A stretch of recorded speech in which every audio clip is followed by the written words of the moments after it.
CTV National News with Sandy Ronaldo. Hello, and glad you can join us. We know that since Donald Trump's announcement last night of a deal to reduce tariffs from 25% to 15% on imported Japanese goods, that there's been some relief on the markets. But here's the question. How does this play not just into Canada's negotiations, but the health of the auto industry? CTV's Abigail Beeman looks at the implications and the uncertainty around all of this. Hi, Abigail. Sandy, the big three automakers are not happy. They say a deal that charges lower tariffs on Japanese imports than on North American cars with high American content is a bad deal. CTV News caught up with the Canadian Automobile Dealers Association in between meetings on Capitol Hill. Hugh Williams has logged more than 30 with lawmakers and the U.S. administration and is feeling encouraged about a trade deal, but not for the August 1st deadline. Senior senators, have given us the pathfinding that they're optimistic that we're going to have some framework of a deal that will resolve the trading problems between our nations, ideally by Labor Day. He says it would be unreasonable for Canada to have an agreement that looks worse than the new U.S.-Japan deal that sees auto tariffs cut to 15% from 27.5%. That deal has a lot of attention in the Senate and congressional leaders that we've been talking to. And I think that the prevailing view is that Canada should have a better deal. President Trump is finally putting a stop to our country getting ripped off. But this week, as a result of Trump's tariffs, General Motors reported a 35% decline in second quarter profits with more hard times ahead, and Stellantis a $2.7 billion net loss in the first half of the year. We're down about 30% in exports already this year from Canada in vehicles. Flavio Volpe says he's taken aback by the 15% the Japanese agreed to, and it wouldn't work for Canada. It's a bad deal. Better to slog it out than to lock in bad terms in the long term. But it's still a good, valuable piece of insight into what might be achievable and what's the U.S. kind of baseline minimum tariff that might have to stick. And this afternoon, multiple reports that the European Union is heading towards a similar tariff deal with the U.S. than Japan, with a 15% tariff on imported EU goods into the United States, including cars. Sandy? Abigail, thank you. All right, let's stay with the topic of trade deals and bring in CTV's chief political correspondent, Vassy Kapelas, who has some breaking news for us, information on a changing timeline for a trade deal between Canada and the U.S. Okay, Vassy, hi, what have you learned? Hey, Sandy. Well, I'm kind of reading the tea leaves, both less obvious and more overt. And on the overt side, I spoke to David McNaughton, who used to be our ambassador to the United States under Trump in the first round. He was at the Premier's meeting, speaking to the Premier's meeting with a number of very high-level officials.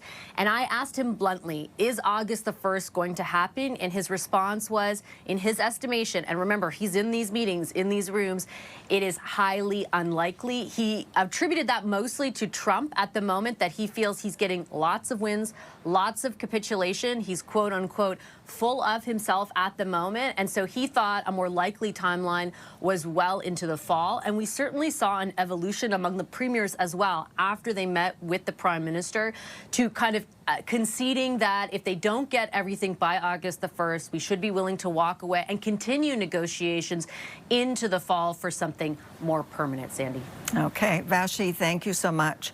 So, the framework of a Canada-U.S. deal pushed into the fall, also suggested in Abigail's report, possibly by Labor Day, echoed, as we heard Vassy say, and repeated at the Premier's meeting, which has wrapped up in Ontario's cottage country. Today, it was not just about shoring up the economy and building bridges with other countries, but healthcare and public security. CTV's Rachel Aiello is in Huntsville with a summary of what was discussed and what was accomplished. Over to you, Rachel. Sandy, concluding talks here, premiers presented a united front against U.S. President Donald Trump, saying with the runway towards a new trade deal likely getting longer yet again, Team Canada needs to keep its foot on the gas. Premiers wrapped 3 days of talks about building up the economy and tearing down internal trade barriers united against a common enemy. We have a crisis in Canada about Donald Trump attacking us. We're trying to protect our economy. With a former ambassador who briefed premiers yesterday, revealing today that reaching a deal by August 1st is highly unlikely. It's complex and it may take longer, and I think it probably will. One premier conceded that they'd now consider an agreement on sectoral irritants, such as autos and lumber, in the next 9 days, a win. I mean, I'm watching Truth Social along with everyone else because things could change in 5 minutes. Premiers also committed to taking at least one trade mission to another province or territory in the coming year. We have our points of disagreement, but there are far more points of agreement in terms of how we're going to build our economies in our respective provinces. And while the trade war with the U.S. dominated this week's discussions, today premiers also carved out time to tackle a pair of other pressing domestic issues. Public safety, including pushing the Prime Minister on bail reform. We need to, greatly stiffen the sentence, not only for those repeat offenders, but for those that are bringing these poisonous drugs into our communities across Canada. And strengthening Canada's strained healthcare system. If we want to say that we're standing up to Donald Trump and we're never going to be the 51st state, let's make sure that our universal healthcare system is strong. While Canada's premiers and the Prime Minister have come away from these talks largely on the same page, when it comes to fixing the immigration system, Premier Ford made it clear today that the federal government has more work to do. Sandy? CTV's Rachel Aiello. Thank you, Rachel. Now, also at the summit, BC Premier David Eby announced that efforts are underway to rescue 3 workers who are trapped in a mine. Now, the trio are stuck underground in the Red Chris mine in northwest BC, some 350 kilometers south of the border with Yukon. The workers are believed to be uninjured and sheltering in a section of the mine safe from the access way, which may have collapsed. Well, a guilty plea today from one of the doctors charged in the death of Canadian-raised actor Matthew Perry. Dr. Salvador Plasencia has pleaded guilty to 4 counts of distributing ketamine in connection to the Friends actor's death. Perry was discovered in the hot tub of his LA home in 2023. Another doctor charged in the case, known as the Ketamine Queen, is accused of selling Perry the lethal dose of the hallucinogenic anesthetic. She's the only one set to go to trial in August. 4 of the accused have pleaded guilty. A guilty or not guilty ruling tomorrow in the high-profile World Junior sex assault trial involving 5 former players. Now, it's a case that played out almost every single day in the media with every piece of evidence scrutinized. So what's the expectation? CTV's Adrian Gobriel now with a recap of the trial to help you prepare for tomorrow's judicial decision. Hi, Adrian. Sandy, this is a proceeding that's had 1 jury sent home following a mistrial and a second separate jury also dismissed.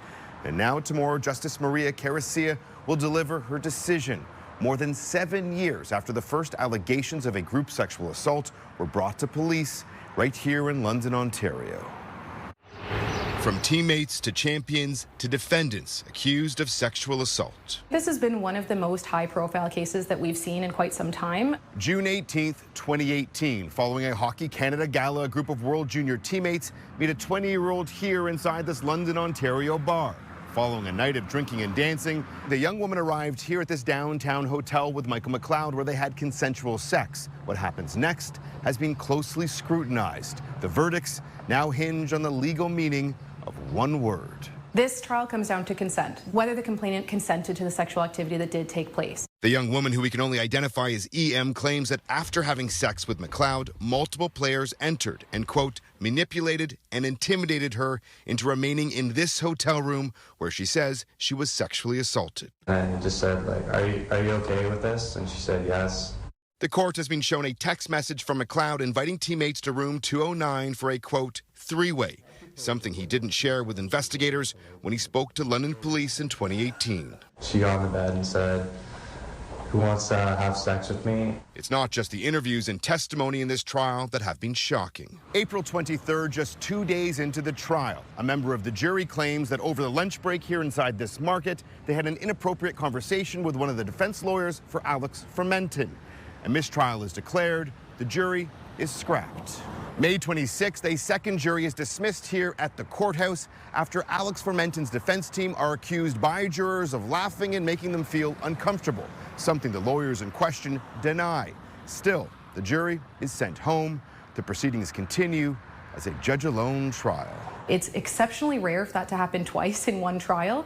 It's not something that I've seen before. Former World Junior Team captain Dylan Dubé, Cal Foote, Carter Hart, Michael McLeod, and Alex Fermenton have each been charged with sexual assault. McLeod is also facing one charge of being party to the offense. With the verdicts now being delivered by a single judge instead of a jury, the public will receive a reason for the decision, which is also expected to be shared tomorrow. Okay. Sandy. Adrian in London. Thanks, Adrian. A sentencing hearing is underway for two leaders of the Freedom Convoy protests that paralyzed downtown Ottawa 3 years ago.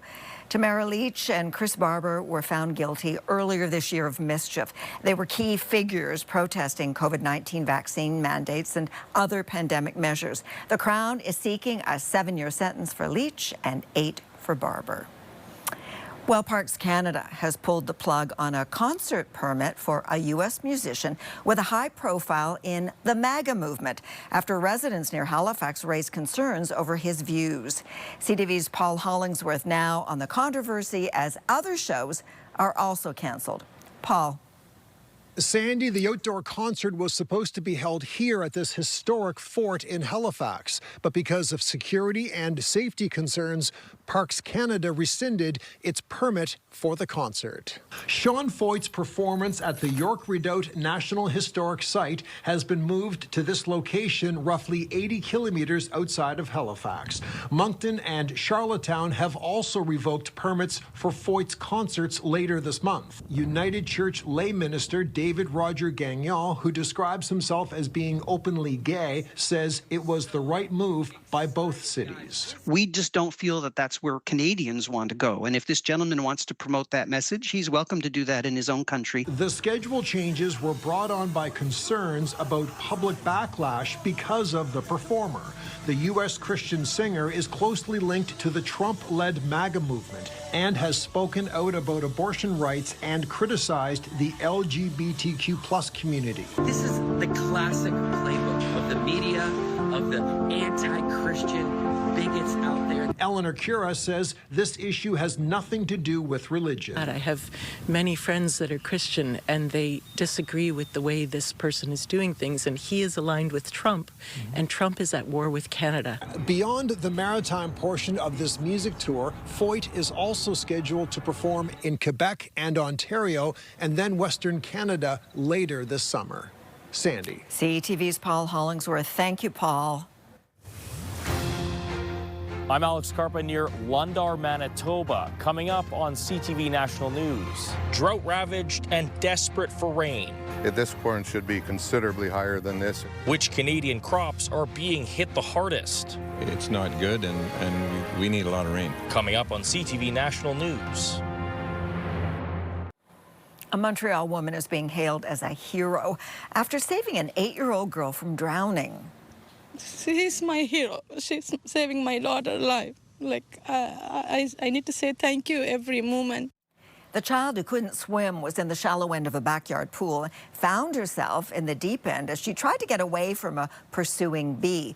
Now that's when she went under. By the time the little girl was pulled out, she was unresponsive. It's when Sandra Zaguri leapt into action and performed CPR. There was a couple next to me that were trying to help as well, but they didn't know CPR, so they were just kind of shaking her. She coughed up water, and that's when I knew she was alive.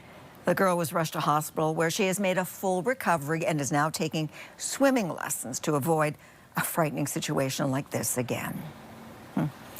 In the prairies, bone-dry conditions are having a huge impact on farmers trying to grow their crops. Several communities in Manitoba are now declaring states of emergency. As CTV's Alex Carpa explains, the drought in the field could soon translate into rising prices in the grocery aisle. This corn should be considerably higher than this. Lyle Thorgilson has not seen his fields this bad in years. Drought conditions in Manitoba are severely impacting his crops. You can see the yellowing of the plant here and stuff. that's drought stress. For perspective, this is what Thorgilson's cornfield looked like in 2023. And this is what it looks like now. Significant damage done due to little rain. It's probably one of the tougher crops, and there's still maybe hope that we can get some tonnage out of it for feed for the cattle. But yeah, it's stunted for sure. From a distance, this oat field looks like it's thriving, but in reality, as you can see, it's not. In parts of this field, the oat is barely growing, a problem that many farmers are dealing with right across the province. 2 rural municipalities in the province declared states of emergency last week due to the agricultural disaster. It's not good, and we need a lot of rain. It's not just farmers in Manitoba hurting, so too are many in Saskatchewan, with communities in that province also declaring states of emergencies.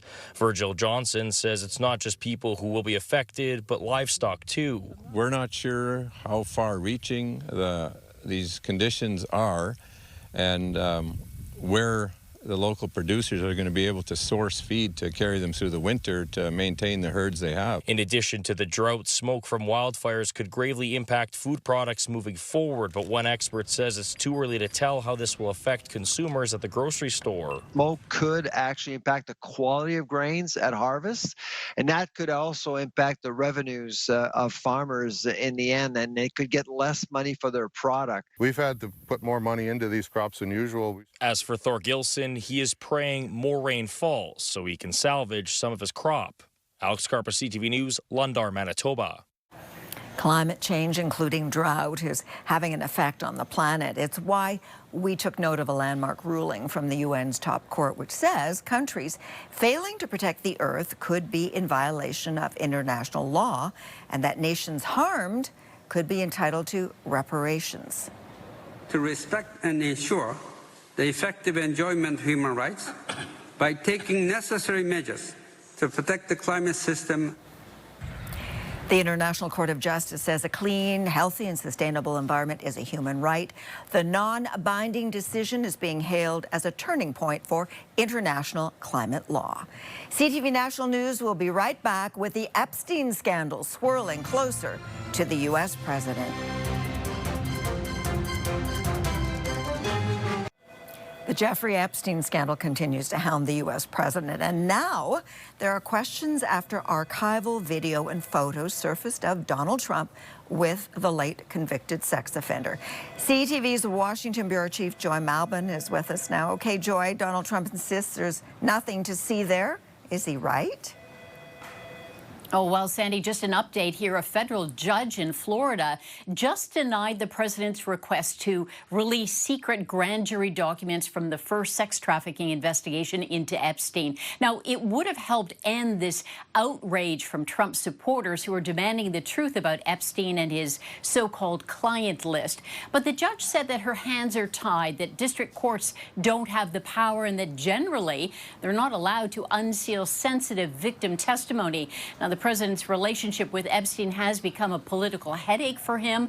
The White House says it's up to the president if he wants to appeal that. Okay, so let's pick up on that a bit more, Joy. The House is not sitting in Washington after the Speaker sent lawmakers home early. So you have to wonder whether, given everything that's been happening, they're going to face tough questions from their constituents. Oh, without a doubt, Sandy, they're already saying that. House Republicans are prepping for some tough questions from voters, saying that their office phones are ringing off the hook. Some of the Republicans are joining with Democrats to now subpoena all the Epstein files, including an interview with Ghislaine Maxwell, especially after newly discovered photos show Epstein attending Donald Trump's 1993 wedding to Marla Maples. The two were seen laughing and chatting at a fashion event in 1999. And in 2000, Trump, Epstein, Ghislaine Maxwell, and Prince Andrew were all at a charity fundraiser at Mar-a-Lago. Now, the president said he ended his relationship with Epstein in the 2000s after a falling out over a real estate deal. But now, the Wall Street Journal is reporting that the Justice Department told Trump his name is among hundreds in the Epstein files, Sandy. So those are the photos that we were referencing in my first question to you. Okay, Joy, thanks so much. After the break, cracking the code on art forgeries. The new tool in the toolbox to identify fakes.